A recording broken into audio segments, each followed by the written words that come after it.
नमस्कार दोस्तों, आप सभी का स्वागत है हमारे YouTube चैनल धार्मिक ज्ञान कथा में। दोस्तों, आज हम आपको बताएंगे कि पत्नी को वामांगी क्यों कहा जाता है।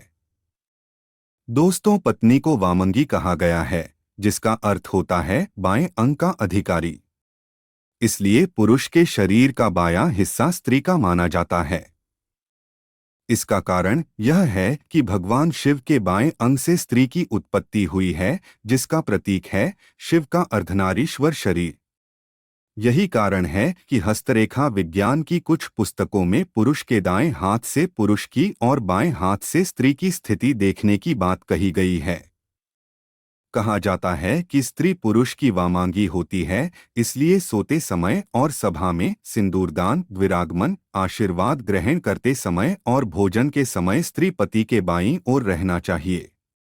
इससे शुभ फल की प्राप्ति होती। वामांगी होने के बावजूद भी कुछ कामों में स्त्री को दाईं ओर रहने के बाद शास्त्र कहता है। शास्त्रों में बताया गया है कि कन्यादान, विवाह, यज्ञकर्म, जातकर्म, नामकरण और अन्नप्राशन के समय पत्नी को पति के दाईं ओर बैठना चाहिए। पत्नी के पति के दाएं या बाएं बैठने संबंधी इस मान्यता के पीछे तर्क यह है कि जो कर्म संसारिक होते हैं उसमें पत्नी पति के बाईं ओर बैठती है, क्योंकि यह कर्म स्त्री प्रधान कर्म माने जाते हैं। यज्ञ, कन्यादान, विवाह यह सभी काम पारलौकिक माने जाते हैं और इन्हें पुरुष प्रधान माना गया है। इसलिए इन कर्मों में पत्नी के दाईं ओर बैठने के नियम हैं।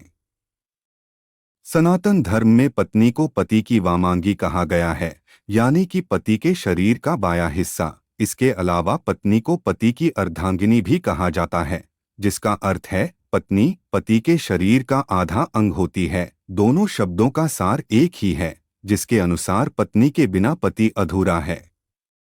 पत्नी ही पति के जीवन को पूरा करती है, उसे खुशहाली प्रदान करती है, उसके परिवार का ख्याल रखती है और उसे वह सभी सुख प्रदान करती है जिसके वह योग्य है।